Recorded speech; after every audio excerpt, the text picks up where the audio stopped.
Langban aroiba haitha leitha ngasi UCM na sinduna ke krupata leiba athoba 19 gi khubamda pangthokre. UCM gi President Sunil Karam na haikibada thawai 19 na maripak majati gi damak thawai na pontha pi kiba lemna mangba yaroi. India government na Manipuri gi miyam amadi apunbagi saktamda sokpa yaba thosil paikhatpa yaroi. Athobada India government ta kokomi gi maikaidagi reminder memorandum tharagani haike.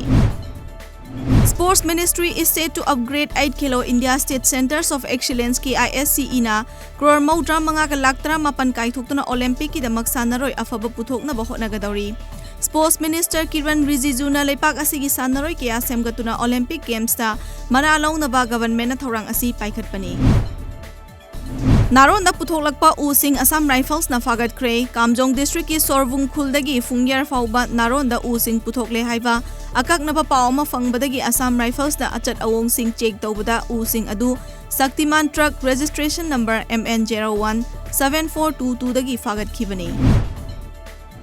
Pilot Basister Airport changfamda COVID-19 ki RT-PCR test tawnaba khudong chawa leihalagani haina Civil Aviation Minister Hardip Singh Puri na phongdokre. Airport singda international passenger sing test tawba yaragani amadi test ki result ngaiba natraga leigadoriba hotel singda isolation tawhangani.